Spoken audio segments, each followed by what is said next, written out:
An arrest in Illinois could solve the cold case of a Washington state teenager who was murdered 32 years ago. Police found Robert Washburn in Eureka, which is just outside of Peoria. He's now heading to Tacoma, Washington to be charged in the death of Jennifer Bastian. The 13-year-old was out riding her bike when she disappeared in 1986. Her body was later found in the woods. It's August 28, 1986. A jogger is making his way along 5 Mile Drive in Point Defiance Park, Tacoma, Washington. It's an ordinary late summer morning, overcast skies, tall Douglas firs lining the trail, the faint smell of salt air drifting in from Commencement Bay.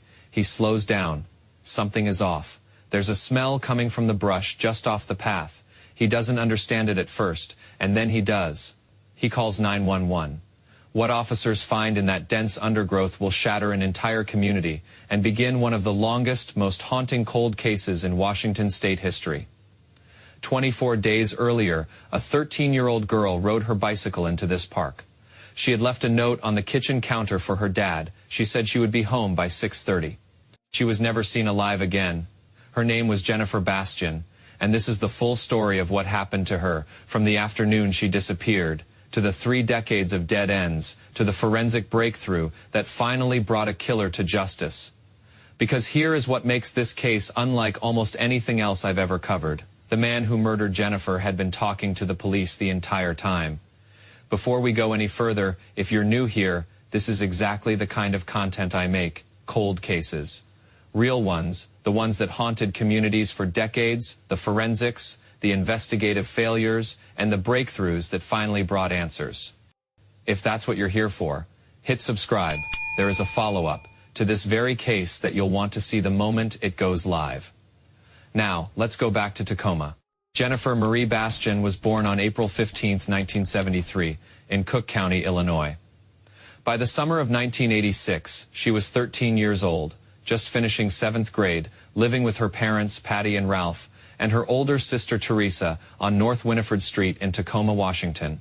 Everyone who knew Jennifer describes her the same way: kind, generous, everybody's friend. Her former classmate Jim Peterson told reporters years later that she was the kind of person who made sure nobody felt left out, who noticed if you were sitting alone, who rode up on her bike and asked if you wanted to come along. She had blonde hair and blue eyes. She was organized, responsible, the kind of teenager who left notes for her parents when she left the house. That summer, she was training for a YMCA bicycle tour of the San Juan Islands, building her endurance, working towards something she was genuinely excited about. She had a plan. She had a future she was already working toward. She was 13 years old. Now I want to paint you a picture of Tacoma in 1986, because the context matters. Tacoma was a working-class port city on Puget Sound, 30 miles south of Seattle, tight-knit, blue-collar. The kind of place where kids left in the morning on their bikes and came home at dinner time and nobody panicked, because that's just what kids did. There was no internet, no mobile phones, no CCTV cameras in the parks. Parents trusted the neighborhood trusted itself. But Tacoma was already scared, and most people didn't fully understand how scared they should be. 5 months before Jennifer set off on her bike ride, a 12-year-old girl named Michelle Welch had vanished from Puget Park, just a few miles away. It was March 26, 1986. Michelle had ridden to the park with her 2 younger sisters during spring break. The girls forgot their picnic lunch, and Michelle offered to ride home and get it, leaving her sisters behind. She never came back. A search dog found her body that same night in an overgrown gulch. She had been sexually assaulted and murdered. The community was traumatized. The investigation was urgent. But it stalled. The man who killed Michelle was not found. And 5 months later, Patty Bastian's daughter asked if she could go for a bike ride. Nobody says no to a bike ride, not in a neighborhood like that. Not in the world they still believe they lived in. August 4th, 1986, a Monday afternoon. Jennifer and her mother had spent the morning at home, relaxed, sitting in the sunshine coming through the dining room windows. Around 2:30 in the afternoon, Jennifer asked to go out. She took her 18-speed Schwinn bicycle, left a note for her father on the kitchen counter, home by 6:30, and rode 30 blocks to Point Defiance Park. Point Defiance is one of the largest urban parks in the United States. Over 700 acres of dense Pacific Northwest forest, waterfront views, and a scenic loop road called 5 Mile Drive that winds through the thickest part of the trees. Families used it every single day. It was considered completely safe. Jennifer arrived and began her training ride. Multiple witnesses saw her in the park that afternoon, spotted near 5 Mile Drive as late as 6 p.m. Then 6:30 came. Jennifer didn't come home. Patty began calling her friends, then the neighbors. Nothing. By evening, the family called the police. Officers brought in a bloodhound. The dog picked up Jennifer's scent and led investigators directly to 5 Mile Drive, the exact area where witnesses had last seen her. But there was no Jennifer, no bicycle, no sign of what had happened. August 28, 1986, 24 days after Jennifer left the house. A jogger on 5 Mile Drive noticed a smell coming from the brush and called 911. Officers searched the wooded area just off the trail and found Jennifer, her badly decomposed body, hidden in the undergrowth. Her Schwinn bicycle nearby. She had been sexually assaulted. She had been strangled, found approximately 300 yards from where witnesses last saw her alive. That same afternoon, Patty Bastian was in her dining room, the same room where she and Jennifer had been sitting in the sunshine just weeks before, painting the walls, trying to keep her hands busy, trying to quiet her mind. When detectives arrived at the door, she didn't need them to say a word. She knew. Investigators immediately saw what looked like a clear connection to Michelle Welch's murder. Same city, same summer, same victim profile. Young girls on bikes in parks, both sexually assaulted, both murdered, parks only a few miles apart. The working theory became that a single predator had killed both girls. And on the surface, it was a completely reasonable conclusion. Tips flooded in. Hundreds of them, names, leads, sightings, call-ins. A file began building with over 2,300 names.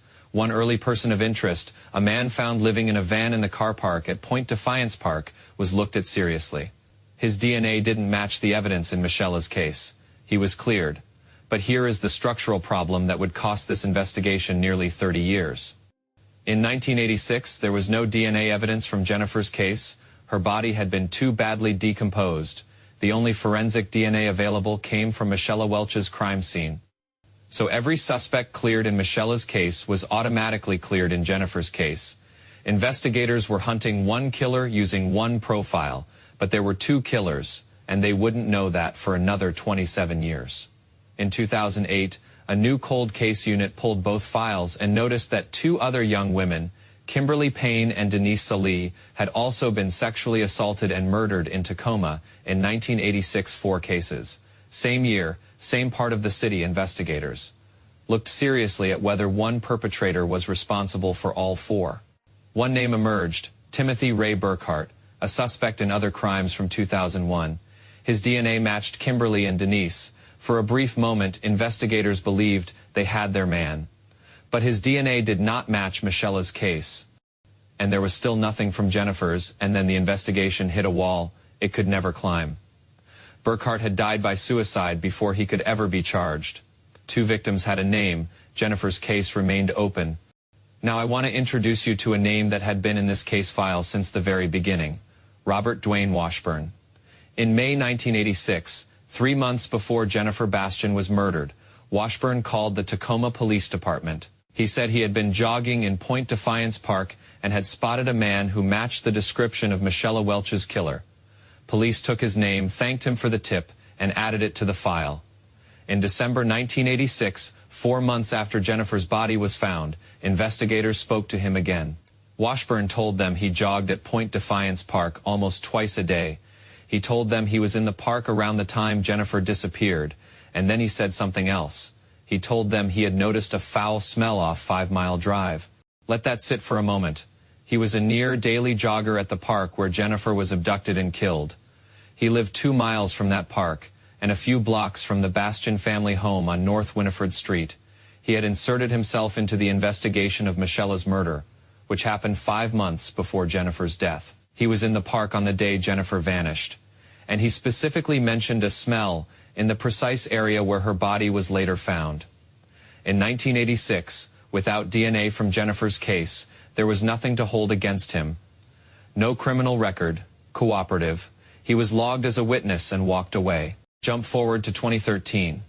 Detectives Gene Miller and Lindsay Wade, working Jennifer's file as part of the cold case unit, make a decision at the recommendation of an expert panel from the National Center for Missing and Exploited Children. They decide to test Jennifer's swimsuit, the one she was wearing the day she was killed. For nearly 3 decades, this evidence had not been tested. The working assumption was logical. The swimsuit was found pulled down around her ankle when her body was discovered. So investigators believed it had been removed before any assault. Nobody had prioritized testing it.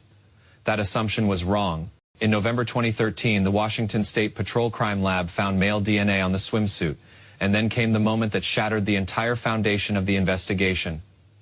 The DNA did not match the evidence from Michelle Welch's case. 2 murders, 2 parks, 5 months apart, 2 completely different men. For nearly 30 years, every suspect cleared in one case had been cleared in the other. Every database search, every elimination, every dead end had been built on a false premise. The single killer they'd been hunting had never existed. In 2016, forensic phenotyping of the DNA produced a physical description of Jennifer's unknown killer: fair skin, green or blue eyes, blonde or red hair, Eastern European ancestry. A composite sketch was released publicly, officially separating the 2 cases for the first time. That description aligned with Robert Washburn, but Washburn was still, in the file, a witness. In 2015, Detective Lindsay Wade took over as sole lead detective on Jennifer's case. Wade had grown up in Tacoma. She was 11 years old in 1986. She remembered that summer, what it felt like to be a young girl in a city where 2 children had been murdered in the parks. It was part of the reason she became a detective. Now she was holding the file with 2,300 names and no viable leads. She built a working theory. The killer had almost certainly committed other sex crimes and was somewhere in the national database. She ran the DNA against CODIS, no match. She ran it again, no match. So she tried something that very few detectives had attempted at that point. She contacted Dr. Colleen Fitzpatrick, a forensic genealogist. Wade sent her the DNA profile from Jennifer's swimsuit. Fitzpatrick used ISTAR analysis, tracing the paternal line of the unknown male, and returned a list of possible surnames. 3 names came back: Holbrook, Smith, and Washburn. Wade went back through the entire case file and searched for anyone with those names. She found one Washburn, the man who had called in the tip in May 1986, the man who jogged the park every day, the man who mentioned a smell. Washburn was added to a list of 160 men. With FBI assistance, investigators tracked them down one by one across the country and requested voluntary DNA swabs. Most complied. The samples came back in batches: negative, negative, negative. Wade submitted the final 18 samples to the lab in January 2018. In April 2018, she retired from the Tacoma Police Department after 21 years on the force, 9 of them in cold cases. She walked out without knowing if those last 18 samples would produce anything. She admitted later, almost no hope. 1 month after she retired, her phone rang. One of those final 18 samples was a match: Robert Dwayne Washburn, Eureka, Illinois. On May 10, 2018, Washburn, then 60 years old, was arrested in Eureka, Illinois, and extradited back to Washington State. The same day he was taken into custody, Detective Wade got in her car and drove to Patty Bastian's house. She knew when she saw me standing outside her door why I was there, Wade said later. They hugged. Patty called her daughter Teresa. It was the best day of my career, Wade said. In January 2019, Washburn appeared in court and pleaded guilty to first-degree murder. Through a written statement read by the judge, he confessed that on August 4, 1986, while Jennifer was riding through Point Defiance Park, he grabbed her by the arm, led her into the woods, and strangled her. He offered no motive, no explanation, no answer to the question everyone wanted answered: why he had called the police in May 1986 to report seeing Michelle Welch's killer in the same park, 3 months before he murdered Jennifer. His written apology stated that he recognized his words could do little to diminish the pain his actions had caused. Jennifer's sister Teresa addressed the court directly. He did not come forward, she said. He was caught by law enforcement. Jennifer's mother, Patty, told the court, "Not a day went by in a normal way. You stole our holidays, birthdays." Washburn was sentenced to 27 years in prison. He will be eligible for parole after a minimum of 20 years. He was 61 at sentencing. Here's what I keep coming back to, and I want you to sit with this. Washburn wasn't found despite being in the case file. He was found because he was in the case file, because he had put himself there. He called police. He inserted his own name into the investigation. He gave them the thread that would eventually unravel him. And for 32 years it just sat there in a binder with 2,299 other names. Whether that phone call in May 1986 was arrogance, compulsion, or something else we'll never fully understand, we don't know.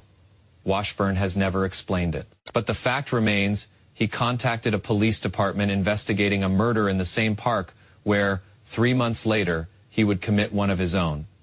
He told investigators he jogged there almost every day. He told them he noticed a smell near where Jennifer's body was found.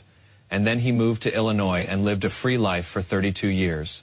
He voluntarily handed his DNA to an FBI agent in 2017. He looked that agent in the eye and gave over the sample that would convict him. He was caught not despite his cooperation, but because of it. I want to ask you 2 things before we go. First, why do you think Washburn made that call in May 1986, testing the police? Compulsion. Something else entirely. Drop your theory in the comments. I read every single one, and I don't think this question gets the attention it deserves. Second, the assumption that one man killed both girls cost this investigation nearly 30 years. Given that 2 completely separate predators were operating in Tacoma in the same 5-month window, do you think that was a reasonable investigative failure, or should it have been challenged sooner? One more thing.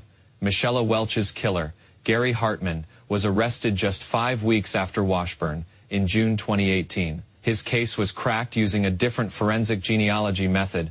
Parabon Nanolabs narrowed him to one of 2 brothers. Detectives surveilled him and collected his DNA from a napkin at a restaurant. He was sentenced to more than 26 years in prison in March 2022. That case is getting its own full video because it deserves that. I'll link it the moment it goes live. Jennifer Bastian left her house on a warm Monday afternoon with a note on the kitchen counter and a plan to be home for dinner. The man who killed her had been speaking to the police all along. It took 32 years, a retired detective's final act, and a voluntary DNA swab to bring him to justice. Patty Bastian and Barbara Leonard, the mothers of Jennifer and Michelle, have spent years advocating for legislation to expand DNA collection in Washington state. It is called Jennifer and Michelle's Law, 2 mothers, 2 daughters, a generation of waiting. And finally, some answers. Robert Washburn is in prison. Jennifer was 13. If this case stayed with you, subscribe.